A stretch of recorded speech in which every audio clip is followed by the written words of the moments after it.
Una iglesia que te abraza, te recibe así. Anhelo su presencia, ven. Tenga la bondad de abrir la palabra en el Evangelio de Marcos.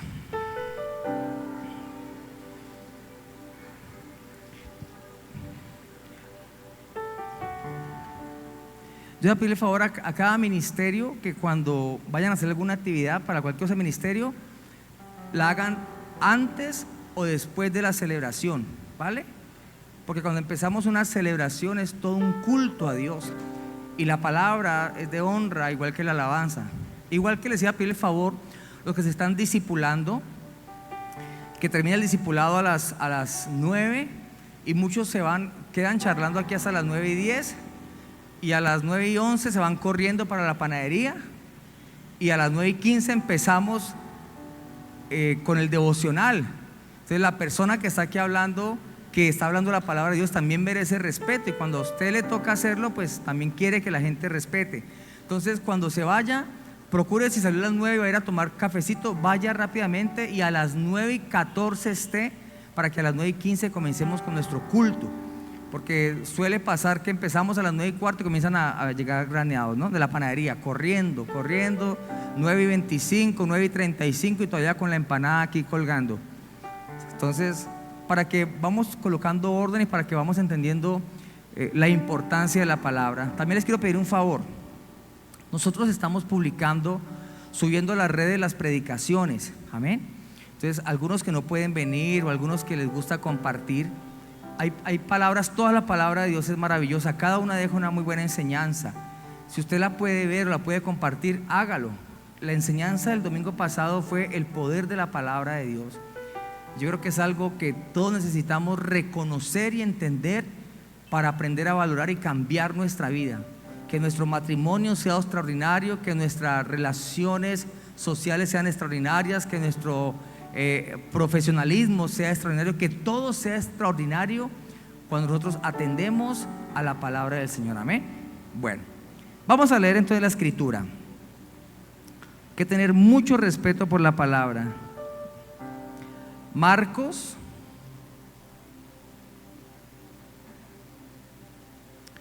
capítulo 4, ya les dije.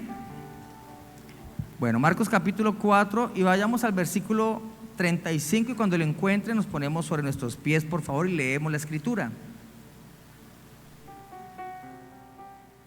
Evangelio de Marcos capítulo 4 versículo 35 en adelante. Vamos a leer en el nombre del Padre, del Hijo y del Espíritu Santo, y vamos a leer con mucho entendimiento.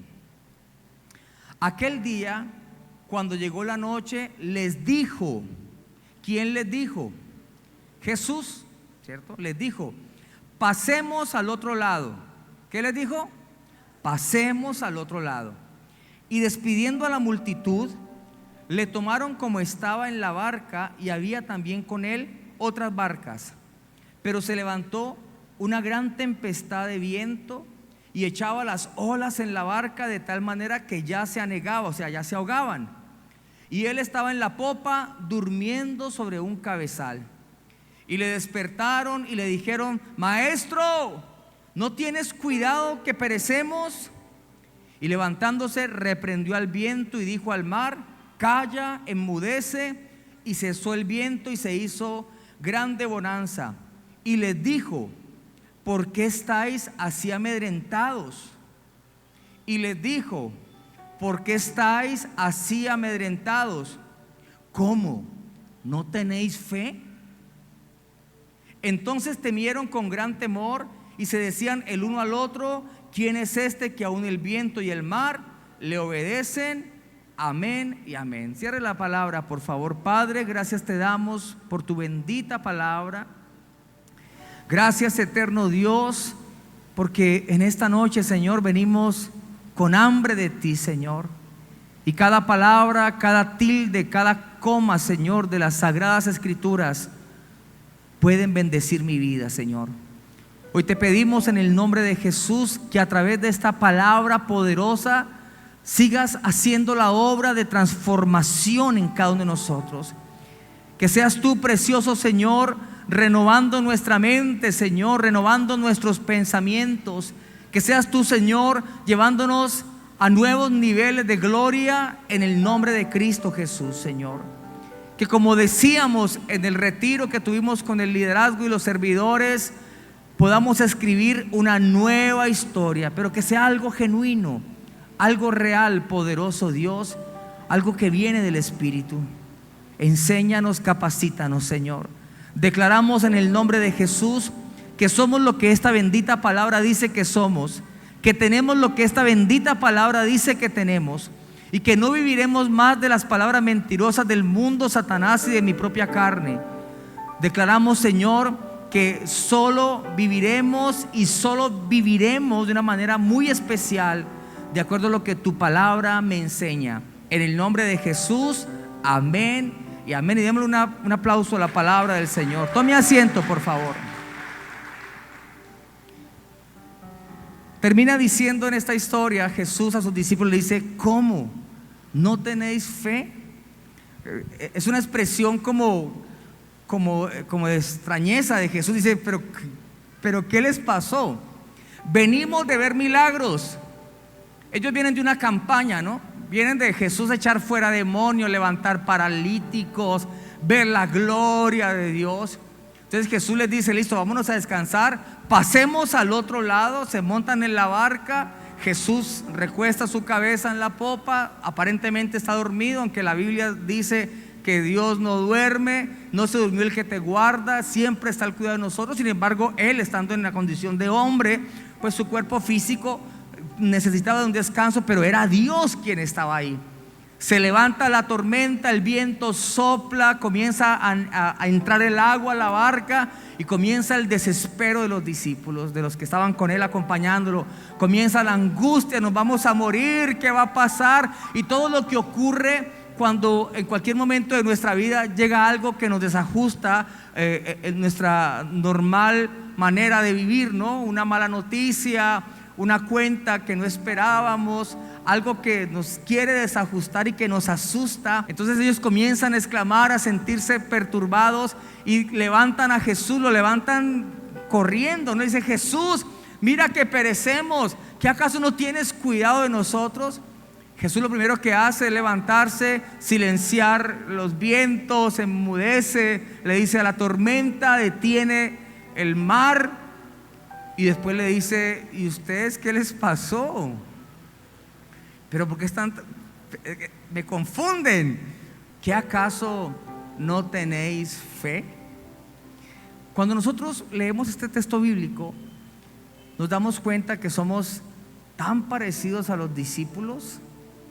Y de hecho, gracias a Dios por su palabra, porque lo que Dios pretende a través de este bendito libro es mostrarnos nuestra condición, la grandeza de Dios y la condición tan pequeña, tan frágil y tan débil del ser humano.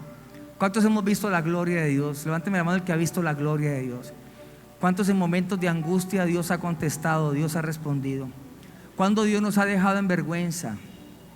¿Cuándo Dios? Él prometió que el que se acercaba a Él nunca lo iba a dejar en vergüenza. ¿Cuándo? Sin embargo, Él sí nos aclaró y nos dijo que íbamos a tener mucha aflicción.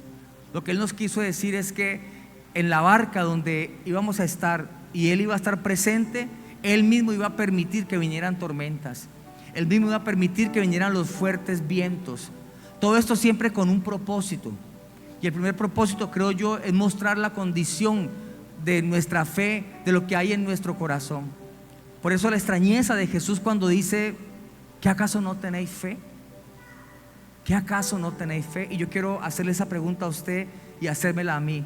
¿Qué acaso no tenéis fe? ¿Cuántos años llevamos en el Evangelio? Bueno, algunos quizás están empezando, pero a veces los que están empezando tienen más fe que algunos que llevamos mucho más años. ¿Qué ha pasado con nuestra fe? ¿Cómo está nuestra fe? Quisiera que nos planteáramos esa pregunta durante unos cuantos minutos y que tuviéramos presente nuestra vida espiritual. ¿Qué es lo que estamos haciendo? ¿Será que nos hemos simplemente conformado con hacer parte de un grupo de hombres y mujeres que van a una iglesia, cantan unos coros, escuchan la palabra, pero no estamos permitiendo que nuestra vida sea transformada? Se supone que nosotros tenemos que ir de gloria en gloria y de victoria en victoria. Se supone que el trabajo de la iglesia, de cada servidor y de cada líder, es ir levantando a las personas nuevas que van llegando, pero no seguir arrastrando a los que ya llevan 15 o 20 años en el evangelio. Porque por hacer esto, por tratar de levantar la fe de aquel que lleva muchos años pero que no ha querido crecer en la fe, hemos descuidado a aquellos que apenas están naciendo, aquellos que todavía su fe está muy pequeñita. Amén. Ahora, yo comprendo que como seres humanos tenemos muchas luchas y que esas luchas nos hacen sentir temores, claro que sí, pero necesitamos de una u otra manera que nuestra fe crezca. Y como se los he venido diciendo en el transcurso de esta semana y de la semana pasada, lo único que puede hacer que nuestra fe, que eso espiritual que hay dentro de nosotros, pero que solamente se activa a través del escuchar la palabra de Dios, necesitamos que se desarrolle en nuestra vida, nuestra fe. Porque de lo contrario seremos solamente asistentes a una iglesia, pero no seremos verdaderos hijos de Dios. No veremos la gloria de Dios. Dios quiere, como Padre, Él quiere que veamos el cumplimiento de las promesas. Cuando uno tiene unos hijos, uno quiere darles muchas cosas y uno quiere que disfruten cada cosa que uno tiene la capacidad de darles. Hablaba con alguien ayer precisamente y este tiene un hijo y le decía al hijo: vea, hijo, usted debe de entender, escúcheme lo que le voy a decir. Al principio me pareció un poco clasista, pero después entendí el mensaje. Él le dijo a su hijo, le dijo: hijo, ellos tienen más o menos recursos. Le dijo: usted no tiene la culpa de haber nacido en esta familia. Dele gracias a Dios que nació en esta familia, porque hay otros que tienen menos que usted, que pasan más necesidades, pero usted no tiene necesidad de eso, porque usted se le está supliendo. Usted nació en esta familia y no es culpa suya. Le dijo usted: disfrute lo que le podemos dar. Es más, hasta me dijo, yo le dije a mi hijo, decía él: los hijos de Uribe no tuvieron la culpa de haber sido los hijos de Uribe. Los hijos de Trump no tienen la culpa de haber sido los hijos de Trump, pero pueden disfrutar de lo que ellos tienen la capacidad de darles. Nosotros como hijos de Dios tenemos la bendición de ser hijos de Dios y de tener todas las promesas a nuestra disposición.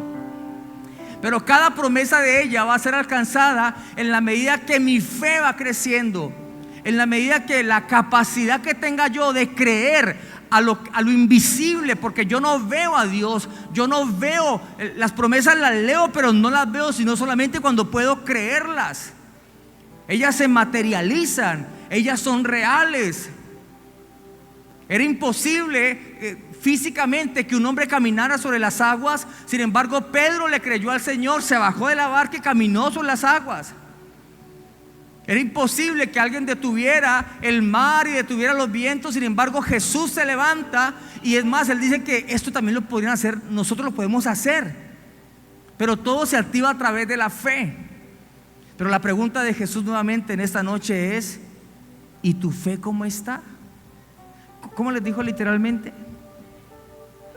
¿Cómo? ¿No tenéis fe? Porque está en signo de interrogación. ¿Cómo? ¿No tenéis fe? Porque cuando llega cualquier situación nos descontrola de tal manera y nos llena de tanta ansiedad que caminamos por la tierra como si no tuviéramos a Dios, como si no fuéramos hijos del Rey de Reyes, del Señor de Señores. Mas aquellos que han alcanzado un poco de esa dimensión, que han entrado en esa dimensión de la fe, han podido ver la gloria. Hemos podido ver la gloria de una u otra manera porque le hemos creído. Así que yo quisiera que rápidamente viéramos a la luz de la palabra cómo hacer para que esa fe crezca. Usted y yo lo sabemos, este mensaje no es nada nuevo para nosotros. Es solo una exhortación de parte del Señor para que entendamos que nuestra fe debe de crecer. Que no se trata de venir solamente a una iglesia o de cargar con el título de que yo soy líder o siervo de un lugar cuando no tengo fe.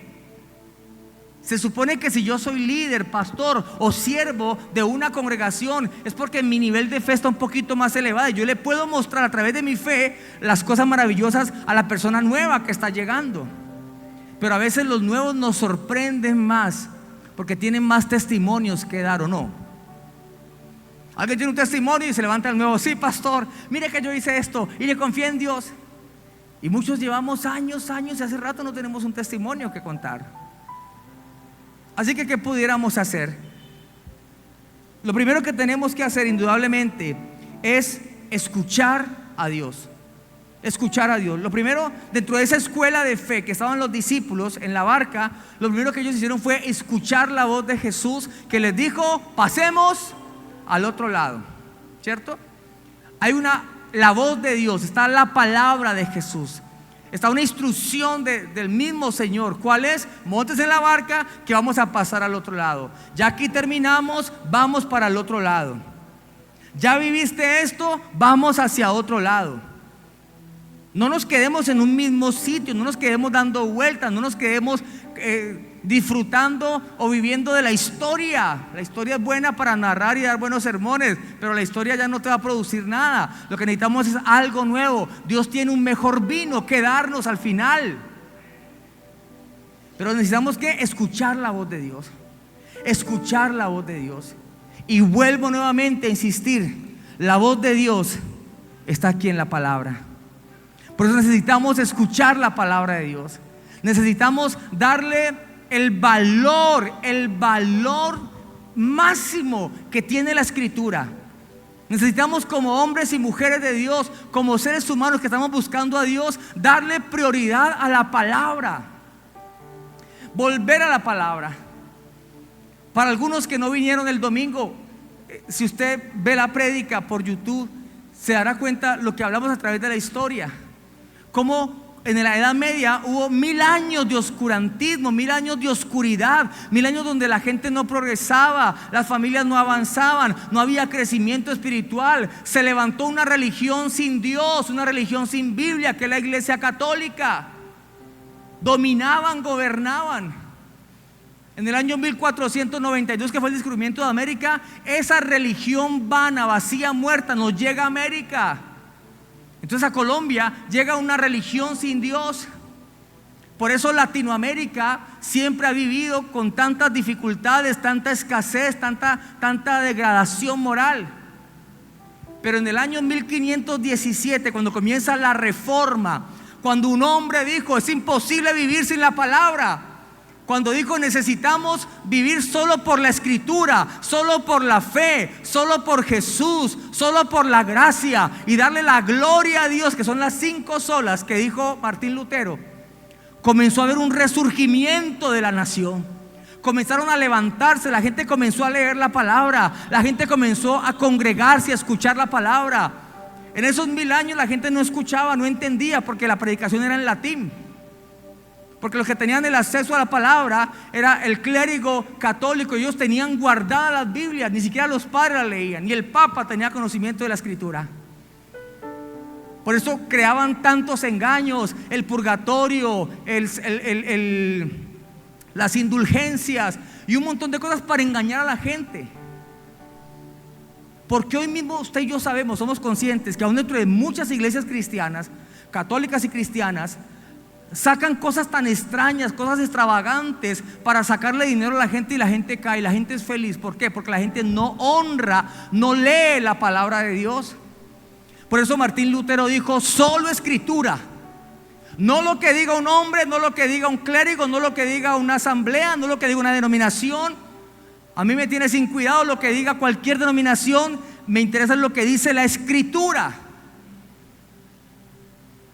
Y para que nuestra fe crezca, para que esa fe sea robusta y podamos ser aquellos hombres y mujeres que veamos cosas extraordinarias, tenemos que volver a la palabra, escuchar la palabra, atesorar la palabra. Por eso yo anhelo con todo mi corazón que anhelo su presencia, sea una iglesia que ame la palabra. Seamos muchos o seamos pocos, no me importa. Lo que me importa es que los que estemos amemos la palabra, que los servidores y los líderes amemos la palabra, que tengamos una disciplina por la palabra, que si se va a predicar la palabra tengamos respeto por la Escritura. Cada miércoles, cada domingo, Dios permite a un hombre o una mujer aquí en el altar a predicar, no solamente al pastor, algún líder, y es un maná, es un pan del cielo que Dios está enviando. Quiere hablarle a la iglesia. Honremos esos tiempos, honrémoslo. Ayer le decía a unas preciosas parejas: mire, un matrimonio extraordinario comienza cuando nosotros le damos la relevancia a la palabra. De otra manera no va a funcionar. Ese título de cristiano no existe si no somos amantes de la palabra. Ese título de cristiano no existe, solamente algo ahí colocado. Uno mismo se autoimpone ese título y dice: yo soy cristiano. Pero un cristiano sin relación, sin palabra, sin oración, sin congregarse, ¿qué cristiano va a ser? Amén. Así que para que nuestra fe crezca, si usted está interesado en que su fe crezca, tenemos que volver a la palabra. 1492 nos llega una religión muerta a nosotros, a Colombia, a México, a Ecuador, se descubre en toda América Latina. Pero en 1517 pasa la palabra a Inglaterra y hay un avivamiento en Inglaterra. Después de Inglaterra pasa a Norteamérica y Norteamérica se vuelve una potencia mundial. Estoy hablando de la historia, no de ahora. Ahora ellos se han alejado de Dios, pero ya no es culpa de Dios. Pero mientras la palabra llegó, si a nosotros nos hubiera llegado la palabra en el tiempo en que el oscurantismo terminó, que hubiera sido el tiempo de la reforma, otra sería la historia de nosotros. Por Dios, Colombia es una nación riquísima. Venezuela es una nación, Latinoamérica es más rica que Norteamérica. Suramérica tiene mayor recursos naturales. El petróleo que tiene Venezuela, las riquezas que tiene Colombia, Ecuador también es rico. Pero la mentalidad que nosotros tenemos por no haber sido instruidos por la palabra del Señor, es que quiero que me entiendan, la instrucción de la palabra es algo maravilloso. A nosotros no nos enseñaron la palabra. A nosotros nos obligaron a ir a la iglesia. A nosotros nos obligaron a bautizarnos sin siquiera preguntarnos, porque todavía no hablábamos. A nosotros nos obligaron porque no entendíamos que era hacer la primera comunión. Pensábamos, lo tomamos como algo divertido. No entendíamos la palabra. Nuestros papás con gran dificultad nos enseñaron a rezar, pero ninguno, o la mayoría de ellos, ninguno se sentaba con nosotros a leer la palabra. ¿Por qué? Porque a ellos no les enseñaron eso. A ellos les trajeron una religión muerta, pero en Estados Unidos no. En Estados Unidos comenzaron a leer la palabra, a tener Biblia en cada casa y a leer la Biblia. Es más, cuando hicieron la Constitución, la hicieron a través de la palabra o con base en la palabra del Señor. ¿Sí ve la diferencia? ¿Por qué nuestra fe no crece? Porque no escuchamos a Dios. No escuchamos a Dios, porque tenemos la idea errada de que escuchar a Dios es cuando viene un profeta. Entonces me voy de iglesia en iglesia buscando profetas para escuchar una palabra nueva. No, aquí está la palabra. Hay que leerla todos los días. Hay que honrar el lugar donde Dios habla. Hay que honrar la iglesia donde Dios te ha colocado. Hay que honrar el momento de la predicación de la palabra. Hay que honrar todo lo que se hace cuando la palabra de Dios va a ser expuesta. Cuando hacemos reunión de parejas, ¿qué es lo que se habla? Palabra. Cuando se habla con los jóvenes, ¿qué es lo que se habla? Palabra. Cuando hacemos discipulado, todo lo que se habla en este lugar es palabra de Dios. ¿Cómo no honrar la palabra de Dios? Amén. Entonces queremos que nuestra fe crezca. Entonces, ¿qué necesitamos? Escuchar la voz de Dios. Escuchemos la voz de Dios. Él quiere hablarnos. Él quiere decirnos muchas cosas. Él quiere mostrarnos, sí, a través de sueños y visiones. Pero muchas veces nos despierta a la madrugada, no para estar de pronto mirando a ver qué visión voy a ver, sino porque Él quiere que vayamos a la palabra. Hay algo claro que quiere mostrarnos en la palabra, pero no lo hacemos. Nos gana la pereza, nos gana el sueño. Voy a ver qué tiene Dios para decirme dentro de 15 días en la iglesia. Yo quiero decirles, en este lugar hay pan del cielo, en este lugar hay maná, en este lugar se predica la palabra. Honremos la palabra del Señor, amén. Segundo, lo primero que hicieron fue escuchar la voz de Jesús, que les dijo: vamos para el otro lado, pasemos al otro lado. Lo segundo que se debe de hacer es obedecer. Escucho, obedezco.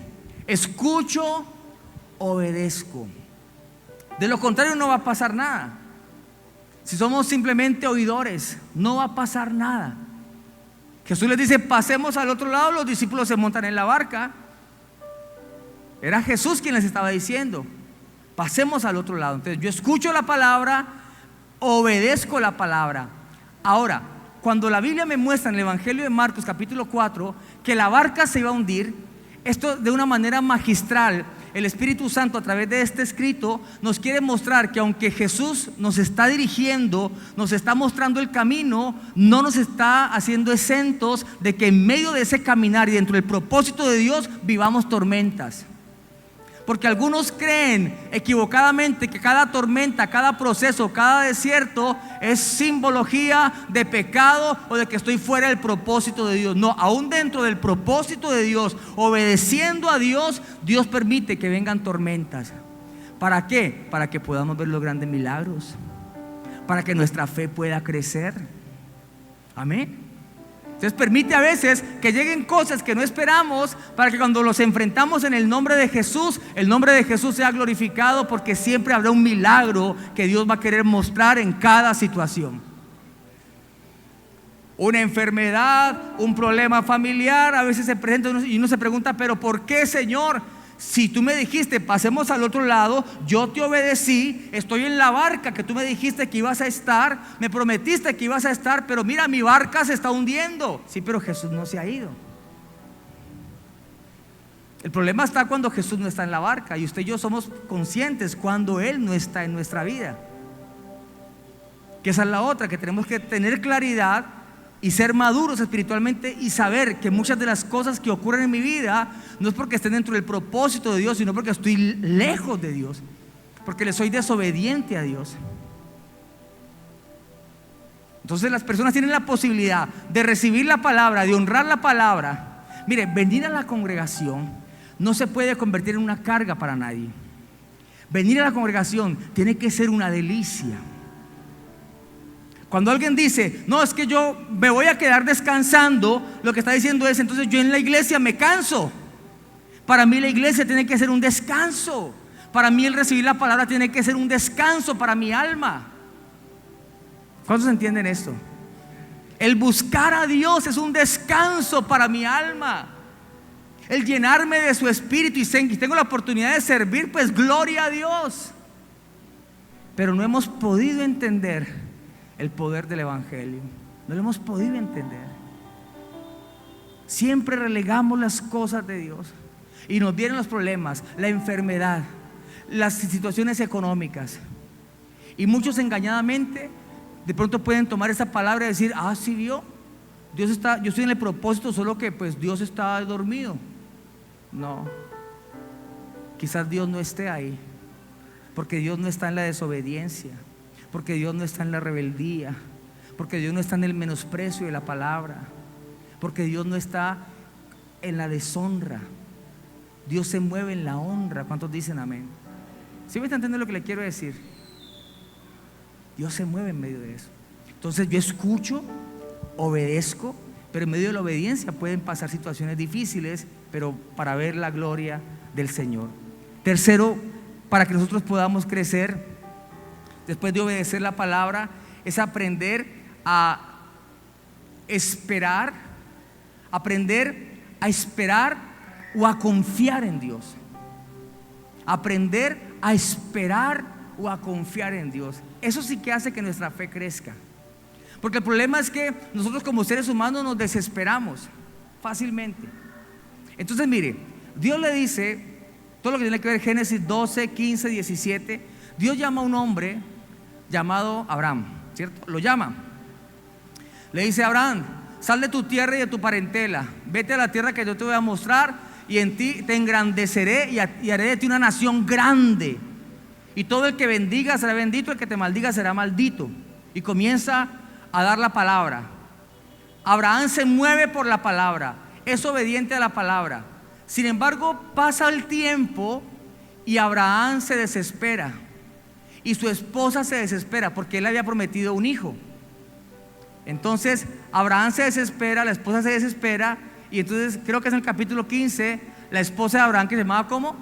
Sara, le dice: Abraham, ¿por qué mejor no te acuestas con mi criada, que se llama ¿cómo? Agar, para que tengas el hijo? ¿Qué debió haber hecho Abraham? Decir: no, él dijo que de mí saldría una nación grande. Él prometió una descendencia, porque yo le dije, Señor, mira todo lo que tengo, ¿quién va a ser mi heredero? ¿El hijo de mi criado? Y el Señor le dijo: no, yo te voy a dar un hijo. Pero comenzó el desespero en medio de la angustia, comenzó a moverse, comenzó a obrar en sus fuerzas. Eso se llama no confiar, eso se llama falta de fe. Entonces cuando Sara le dice, mire el mal consejo de Sara y mire la obediencia del varón. Le dijo, Abraham, ve y te acuestas con Agar. Y Abraham sin titubear dijo, bueno, que conste que ella dijo. Y fue y se acostó con Agar. Y Agar tuvo un hijo. Y ese hijo se llamó ¿cómo? Ismael. Y Ismael, ¿qué descendencia trajo? Los ismaelitas. ¿Y quiénes son los ismaelitas? Los árabes, los musulmanes, todas las naciones que hoy le hacen la guerra a Israel. ¿Por qué? Porque se desesperó. Mis amados, yo quiero decirles en el nombre de Jesús, necesitamos robustecer nuestra fe. Yo quiero ver hombres y mujeres de fe en este lugar. Yo quiero que Dios comience a engrandecernos, pero no para delicia del ojo humano, sino para satisfacción de saber que Dios está con nosotros porque hemos crecido en fe. Yo quiero que se levante de anhelo su presencia un liderazgo fuerte en la fe, que lo que diga lo haga, que caminen en fe, que tengan la convicción, que no claudiquemos tanto. Y para ello necesitamos escuchar la voz de Dios, obedecer la voz de Dios y confiar en lo que Dios te ha dicho. Confía en lo que Dios te ha dicho. Si sabes que Dios te habló, confía que Dios cumplirá lo que te ha dicho. Amén. Y termino con esto, se los prometo. Hace más de 30 años, yo les he contado a ustedes, estando sirviendo en la Catedral del Amor, era líder de los jóvenes y ministro de alabanza. Una hermana llegó corriendo y me dijo, Juan Carlos, tengo una palabra de parte de Dios. Llevaba 3 días buscando. Y le dije, pero yo siempre estaba acá. Me dijo, no, pero yo te llamaba y todo y nada. Y me regaló una palabra, Isaías 45, una profecía poderosa. Y parte de esa profecía se ha cumplido, pero hay gran parte ya que aún no se ha cumplido. Pero yo estoy parado en la brecha creyendo que lo que Dios me habló lo va a cumplir. No importa cuántos años pasen, pero si Él lo dijo, Él lo hará. Lo que quiero decirte es, ¿quieres que tu fe crezca? ¿Quieres que tu fe aumente? Espera en Dios. No te desesperes, no te muevas, no te apoyes en tu propia prudencia. No tratemos de ayudar a Dios. No hay nada en nuestras fuerzas que podamos hacer para adelantar o retrasar el proceso de Dios. Cuando es el tiempo de Dios, es y punto. El kairos de Dios es cuando Él quiere. Esa es la soberanía de Dios. Dios es soberano. Por mucho que gritemos, lloremos o hagamos cosas, no haremos que nuestra estatura crezca un codo. Solo necesitamos descansar y confiar en el Señor para que nuestra fe aumente. Amén. Den un aplauso al Señor. Póngase sobre sus pies, por favor, y démosle gloria a Dios. Padre, te damos gracias por tu palabra, Señor. Aumenta nuestra fe, Señor amado. Enséñanos, poderoso Dios, a amar tu palabra. Enséñanos a honrar tu palabra, Dios mío. Espíritu Santo, yo te ruego humildemente, pero con todo mi corazón, que nos hagas sentir dolor por el desprecio que hemos tenido por tu palabra, Señor. Que nuestros ojos espirituales se abran para que veamos que la pesadez que se siente en casa, la miseria que hay en casa, o la enfermedad que se ha prolongado, quizás sea porque me he alejado de tu palabra. Con mi boca digo muchas cosas, pero mis acciones demuestran otras, Señor. Es como el que le dice a la esposa: te amo, mi amor, te amo y mi vida doy por ti. Sin embargo, tiene 2 o 3 amantes. Señor mío, perdónanos. Ayúdanos, Señor, a valorar tu palabra, a escuchar tu palabra, a obedecer tu palabra y a esperar en tus promesas, Dios mío santo, para que cuando estemos en la tormenta podamos creer que tú estás ahí y que no nos vamos a hundir. Seguirán llegando tormentas, seguirán llegando aflicciones. Eso hace parte de la vida, pero aprender a descansar en ti traerá tantas cosas buenas a nuestra vida. Nos evitará sufrimiento, dolor y muchas enfermedades, y nuestra fe crecerá. Padre, te doy gracias por este pueblo que hoy decidió venir a tu casa. Te pido que les prosperes, que les bendigas grandemente, Señor. Que la bendición del Dios Todopoderoso, Padre, Hijo y Espíritu Santo, esté sobre cada uno de nosotros. Amada iglesia, que Jehová te guarde, te bendiga y haga resplandecer su rostro sobre ti y sobre mí, en el nombre de Jesús. Amén y amén. Démosle gloria y honra al Señor.